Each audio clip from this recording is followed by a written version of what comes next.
Vitamin Water Zero Sugar has great taste, zero BS, and obviously, zero sugar. For those with zero room in their calendar.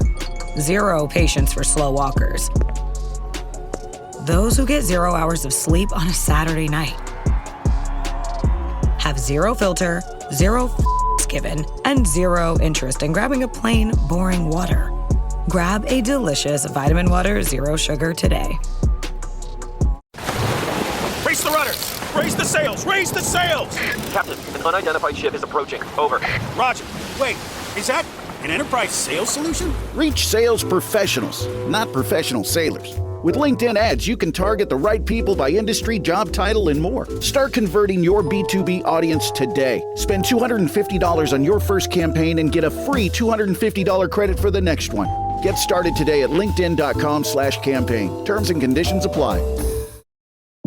The Hilton sale is on. Now through September 29th, you can save up to 20% on stays this fall and beyond. Long weekends, last-minute getaways, holiday gatherings. There's a Hilton stay for all of them. More moments, more experiences, more destinations. Now 20% off for a limited time because it matters where you stay. Don't wait. Book by September 29th and save up to 20% at Hilton.com. Terms apply. Hilton for the stay. This episode has discussion of IVF and miscarriage, but it is a joyful episode with a wonderful guest. I just wanted to give you the heads up.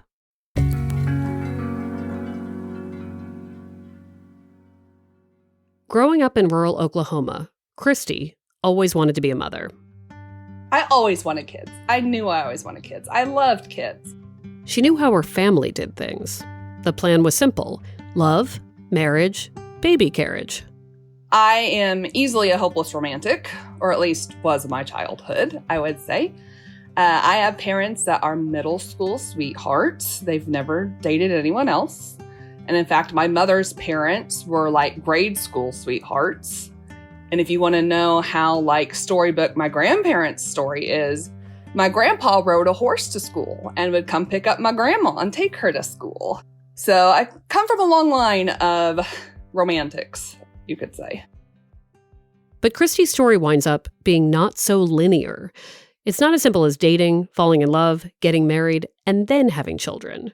It turns out to be much more complicated than that. But I remember thinking, if I don't get back together with my ex, and if I'm this old and I'm not with someone, I'm going to do it on my own. From the Boston Globe, this is Love Letters. I'm Meredith Goldstein.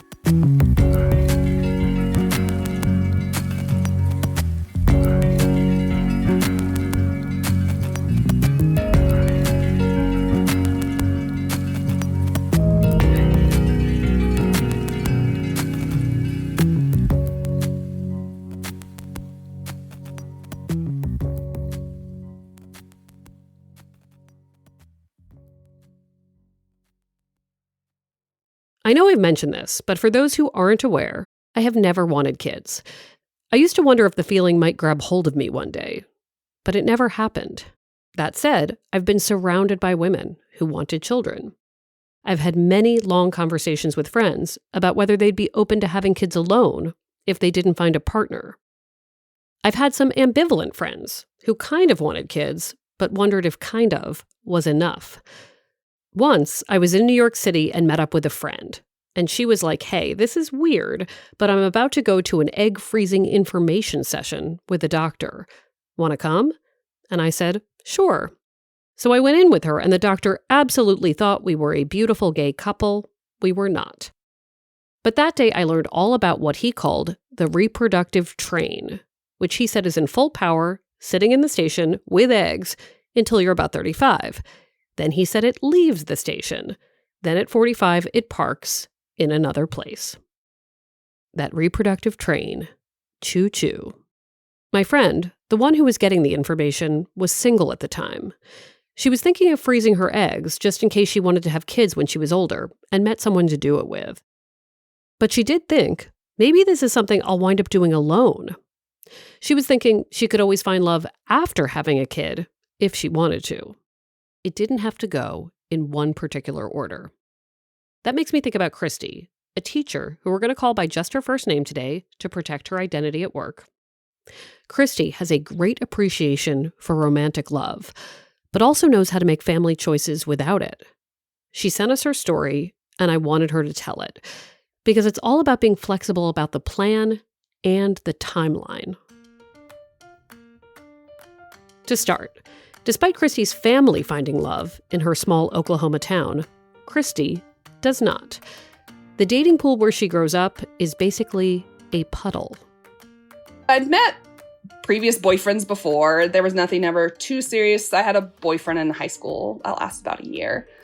But I never felt, especially growing up in a small town, I was going to find my future husband there. Kristy wants to study science, and she wants new experiences and research opportunities. So she applies and gets accepted to a big university a few hours from home. It's a fresh mix of faces, so much potential. She thinks, here's where the path begins to job and love, and all of the next steps. First, love. I always just had this moment in my head of like, oh, we're going to do a meet cute. That was always just in my head of what was going to happen. She gets her wish when she's in her early 20s, still in undergrad. I was out changing my bicycle tire, which I found out later was a great way to get guys' attentions. Because, oh my gosh, I had tools. I was by a bicycle. I had many guys stop to ask if I knew what I was doing. After 2 guys had already offered to help, I took my bicycle wheel off and I was just walking across the apartment complex to air it up. And another guy stopped to ask if I needed help. We talked for a bit, and it's funny because he knew the 4 people from my small town that were also at this large college. And we talked for probably about an hour. And I was just like, oh, that's so cute. And then in my mind, I was like, oh my gosh, this is my future husband. This is my moment. And it was funny because for the first time in my life, usually I had that constant movie reel of like, oh, okay, this is the story I'm telling my grandkids. This is who it's going to be. I'm going to call this guy, actually, I'll call him Guy. So Kristy and Guy start to date. It's quite convenient because he happens to live in her building near campus. That's how he saw her outside with the bike. To put this in perspective for timing, the video game Rock Band is a huge deal when they start seeing each other. Every Thursday night, Kristy and Guy get together, play Rock Band, have some drinks, and enjoy each other. About a year into this arrangement, Kristy says, can we define this relationship? Guy is tentative. Kristy does not like this. Thus, a pattern begins of breaking up, kind of, and getting back together. It's an ill-defined but strong connection, where even when they're not together, they're still very much in touch. This persists over many years in various forms. It's amazing how time flies in this state of off and on. Eventually, Kristy is approaching 30, living like an adult. She wants to start making moves, making decisions, adding to her life. She starts thinking, wait, I know I want to have kids, and I don't have to figure out all this relationship stuff before I have one. I was in graduate school and I was doing the little bit of dating I did. I just thought, you know what? I think I could do this on my own. And for a little bit of context, my 2 youngest brothers are adopted. So I at first thought maybe I would just adopt. I'd even looked at, there's emergency foster care you can do. I'd looked at and just considered all these different options. And so that had always been in my head. This is revelatory. Just the idea that she doesn't have to wait for anyone. And I want to say, Kristy is the first woman who's ever told me that they've thought about adopting a child and having a kid in a very planned way on their own in their 20s. Usually I hear from people in their late 30s who say, okay, I need to make this happen now. But Kristy is someone who turned the timeline on its head pretty early in her life. But right as she's about to start pursuing being a single mom, Guy shows up, ready to be back together. He's a bit more grown up, and he loves her. They become a more official couple. By her early 30s, Kristy has become a teacher for high school kids. Guy is out of grad school and working. They've been together for well over a year when they're on vacation, and something big happens. We went to this cabin, and it was fun, but I remember at the time, we went hiking, and I was so exhausted, and I didn't know what was going on. I'd never been this exhausted in my life. And so we just went ahead and enjoyed our trip. And then that following week, I came home and I realized I was pregnant. So again, we aren't even living together at this time. So I took a picture of a pregnancy test and I was like, hey, guess what? And I sent it to him. And he was pretty excited. They wait a bit to share the news. At 20 weeks is when we ended up telling our families. We had my family and his mom over. We kind of just sprung it on them. It was interesting reactions from the family. Ultimately, they were happy because our child was the first grandchild on both sides. And both of our parents had been pushing us for grandkids. They'd always wanted grandkids. And so they were really excited. But then me specifically, got a lot of pressure from my mom and his mom about us then getting married. But Kristy is thinking, we're already doing this out of order, so what's the point of rushing marriage? If anything, she needs to know what living with him is like. So she moves into Guy's house, sharing real space with him for the first time. It's suddenly the whole 9 yards for the whole 9 months. And it's good. And when the baby is born, it remains good. Kristy and Guy transition to parenthood together really well. They start talking about a second kid, which Kristy wants for sure. But then it gets complicated. Keep in mind, in 2020, the pandemic begins. COVID hits Guy's community really hard. His best friend and 2 family members die. It's devastating. Over time, Guy starts to get quiet. He's drinking more. By 2022, Kristy notices it's becoming a problem. One time when we were in the park, took a chug of his water bottle, assuming it was water bottle, come to find out it was straight vodka. So I was like, oh, okay, we're doing this.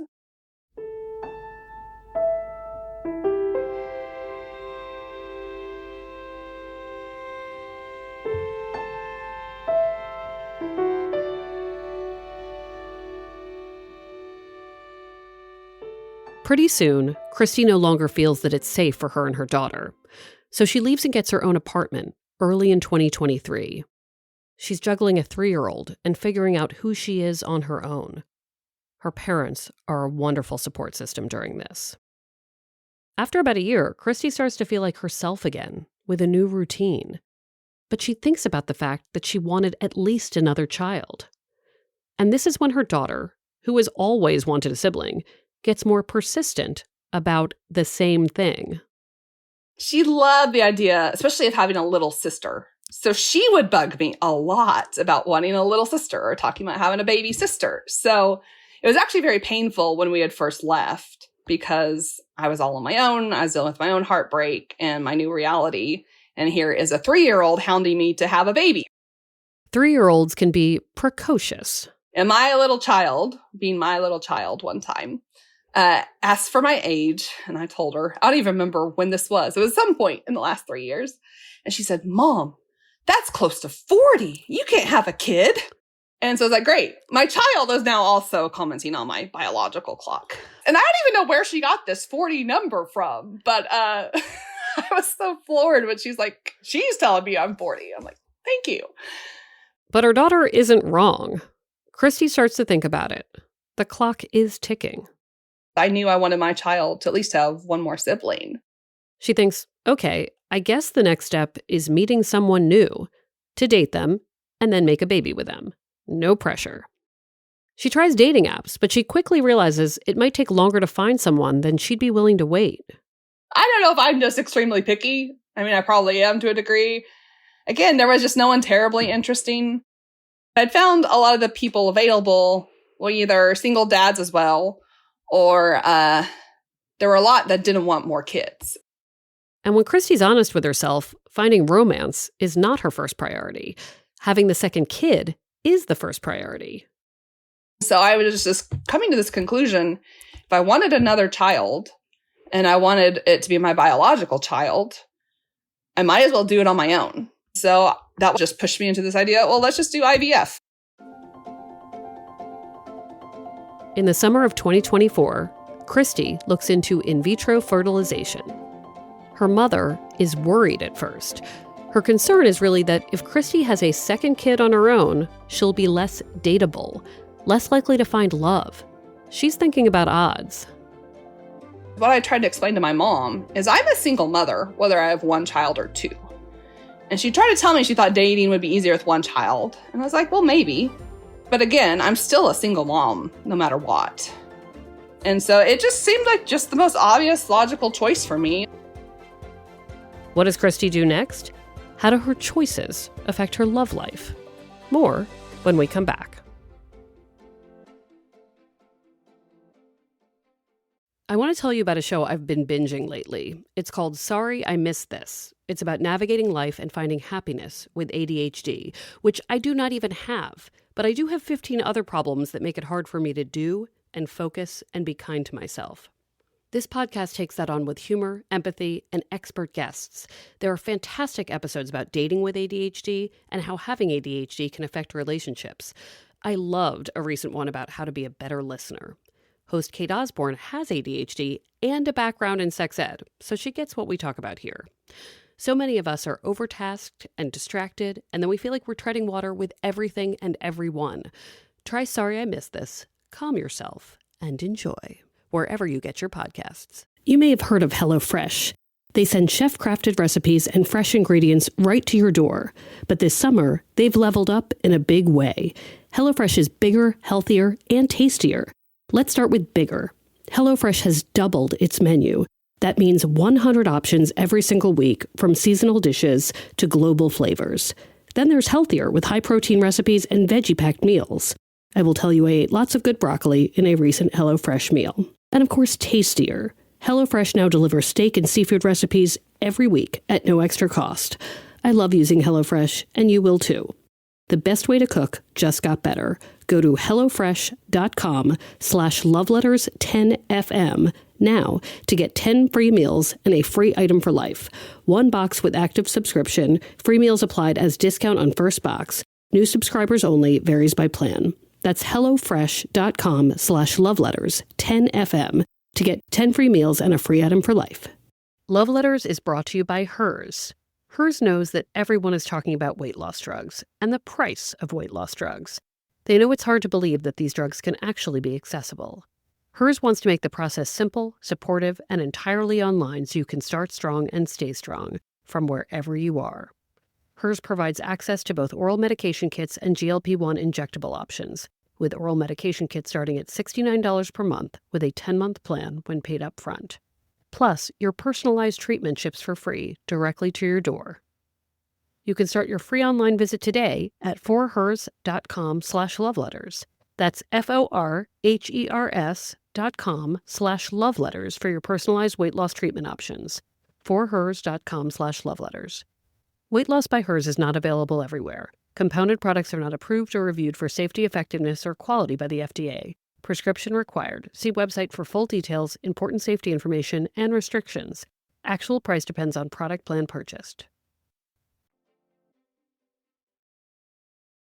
Back to Kristy, a single mom with a 3-year-old. She has supportive parents who assist when they can, but really, Kristy is that single mom, doing all of the things. Now she's decided she'd like to have a second kid on her own, but time is of the essence. She's decided IVF is the way to go. Her first appointment is July 2024, the week of her 38th birthday. She quickly finds out she is not the traditional patient. One difference for me coming into IVF is that I am what I found the internet calls a single mom by choice. And I'm also a little bit different in that group in that I've had a child before. I knew going into IVF, I'm not going into IVF because of fertility issues. And so I didn't necessarily need what's called a reproductive endocrinologist because I don't have issues having children. I have a partner issue and lack thereof. I always think about how when my single friends looked into IVF, so many people were like, oh, but you might meet someone. Or, well, it might be too much for you to handle without a partner. Kristy got some of that feedback too years ago when she first looked into IVF. But this time around, people respect her choices without trying to make her doubt them. So I found a lot of people are supportive of that because I think they already think I'm quite a good mother. And so they support the idea of me having another child. There's a lot of planning involved in IVF. Her doctor is optimistic. I remember him telling me that I'm his favorite type of patient because I'd had a kid before. I'm not coming in with a fertility issue. And he thought I'd have really good success, wouldn't struggle like a lot of people might. And I know at my age in particular, once you hit about 37, 38, you start getting to the point where your eggs are having more issues and there aren't as, I mean, I hate to say normal, but you just have more issues at my age. Because about that point, 50% of your eggs are most likely unusable, would be probably the easiest way to describe it. So I came at a really good point biologically to consider doing this as well. Worth noting, the subject Kristy teaches, biology. So that pretty much then told me, okay, we're going to do this now then.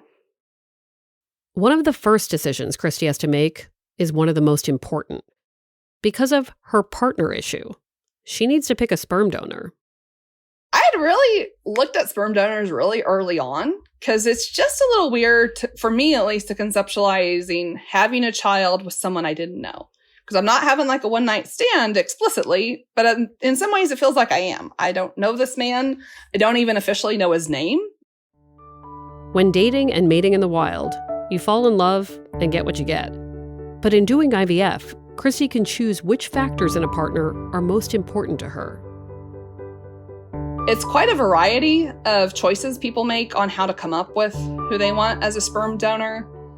So my daughter is biracial, and even though her dad is Black and I'm white, she has a lot of my facial features in particular. She looks very strongly like me.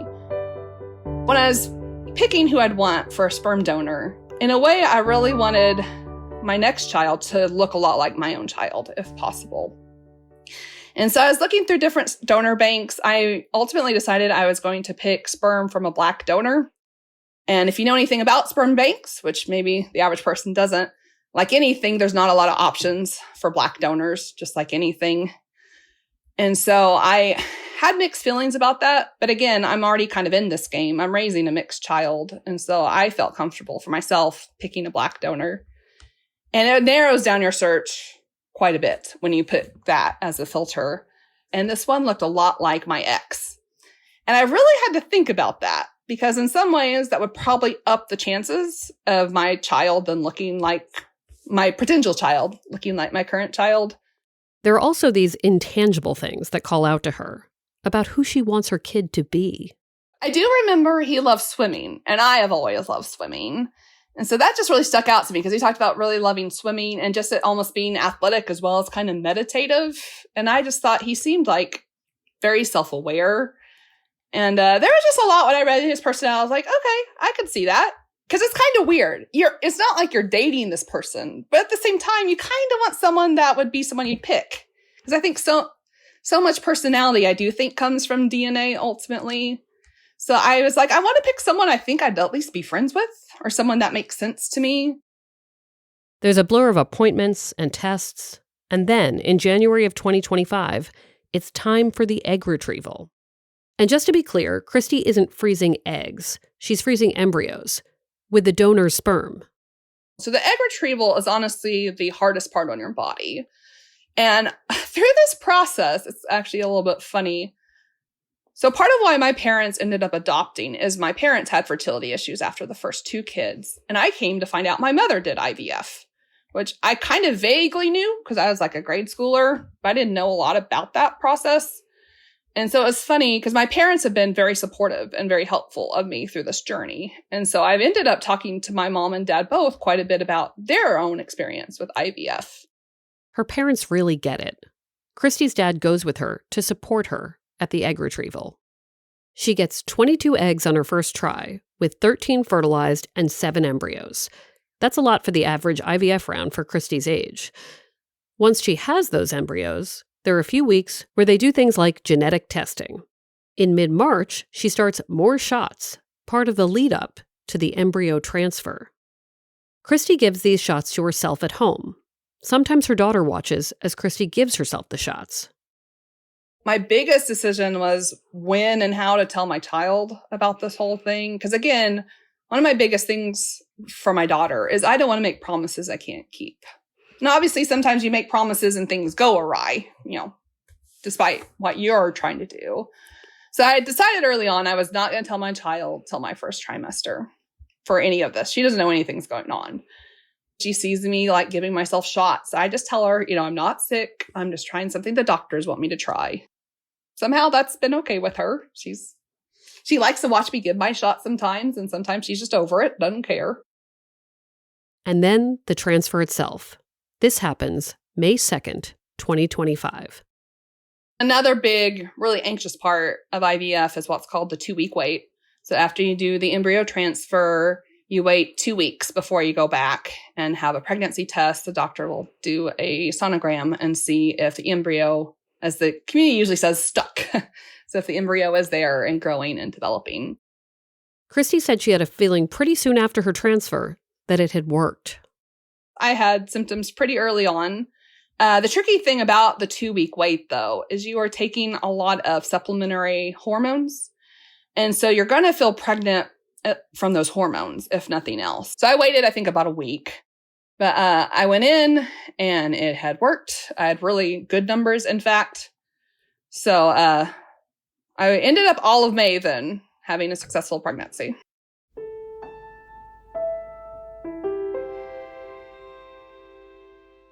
Kristy emailed us with her story, offering to be on the podcast not long after finding out she was pregnant. By the time we got to our scheduled interview, things had changed after a bunch of doctor's appointments. She can explain. And so my first scan was great. Had a really strong heartbeat, was actually measuring a day ahead of where he should have been. And so then on my next scan, I just thought it was probably going to be just, something I have to get done. It was on my to-do list. And I came in that following Wednesday at 8.5 weeks, and the heart rate had slowed quite a bit. And I had been a bit nervous about 6 weeks. My symptoms were kind of waning. And I remember getting in, I'm on a subreddit for IVF. I remember posting in there. I was like, okay, did you guys have symptoms kind of come and go? Because around this time, I was also tapering off those supplemental hormones. So again, for my biology brain, a lot of this made sense, but it didn't also reflect what my first pregnancy looked like. And so again, I didn't know how much of this was because it's an IVF pregnancy. I didn't know how much of this is because it's just a different pregnancy. But when I went to that second scan, the heart rate had slowed down quite a bit, and he wasn't moving at that point. So the doctor, bless his soul, as my mother would say, he has no bedside manner. I think he's a little bit awkward even, frankly. And so he was pretty quiet and weird about it all. I mean, I knew as soon as he turned on the sonogram, I didn't hear a heartbeat, that was not good news. And he did find a heartbeat, but it was quite slow. So I had to come in the following Friday, so 2 days later. And so, of course, me being me, was doing all kind of research, trying to look through medical journals, anything I could find. Because I do know enough science to know we don't know all the science. And so I wasn't totally sure which way this could go. And so when I went in that Friday, I found out I had what's called a missed miscarriage. Because I never had any signs of cramping or bleeding, which are, the typical signs of miscarriage. By Friday, that then third scan, there was no longer a heartbeat, and he was not moving.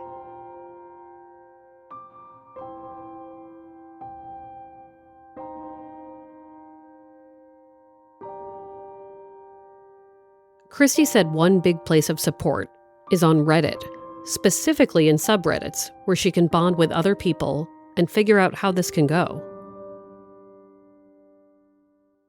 And it was kind of neat because there's at least 3 people in the world that had almost the exact same timing as me, of when their transfer was, when they miscarried, pretty similar circumstances. And it's interesting because I will never meet these people. I don't even know their names. But it was really kind of neat just to know there are 3 other people in the world right now going through almost the exact same thing I am. And that felt really reassuring. This is another moment where Kristy realizes things will be non-linear. She was getting from point A to point B, and now she'll reset and try again. Kristy's second embryo transplant was scheduled for end of summer 2025. She said she'll check back in with us later this season to tell us what's happening. When Kristy wrote in, she told us she had a story for the podcast. In her mind, it was about learning that romance doesn't have to mean everything, that you can have this full life and family in a bunch of different ways, that romantic love doesn't magically fix a life, and that more single women should know about the wonderful options beyond life partner. Kristy says she wants young women like her daughter to know that romantic love isn't everything, and I agree. But I got another lesson from this story, something that was new to me to think about, which is the timeline part of it, the order of it. By saying in her late 20s, hey, I can do things when I want to do them, and find a way, she realized she could take control of everything. And now in her late 30s, by saying, okay, I'll have a kid on my own, even if it means taking a break from looking for love, she's actually taking that control to get what she wants most. And by the way, as Kristy prepares to try again with IVF, she isn't ruling out romance. She might find love later. She's just doing what makes sense on her schedule. She can always shift gears. In her mind, it can absolutely go love, baby carriage, breakup, baby carriage, love. If we've learned anything at Love Letters, it's that love doesn't have to be linear at all. You have these goals, right? You know what you want. You know what the next year of your life could potentially look like in certain ways. When you imagine like a happy future, what are the range of possibilities do you see? Do you see yourself partnered with somebody who has 2 kids already? Do you see yourself like I know we can't control things, but what do you like to think about? I'm a very visual person, and I'm one that just has all kinds of just like possibilities. In fact, I was telling someone recently, I don't exactly know why, but I really love the idea of a multiverse, because I just love the idea of there being me in a different world, or universe, I guess for that matter, living out different versions of how my life could have gone. I love the idea that there is a universe out there where my partner and I did live till we're 80 together and had just this perfect, beautiful marriage and all those things and 20 kids or something. But I don't know. I think the future's pretty wide open.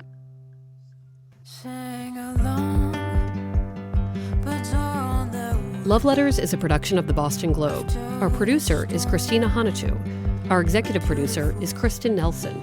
Story edit, mixing, and mastering by Jasmine Aguilera. Sound design by Christina Hanatu.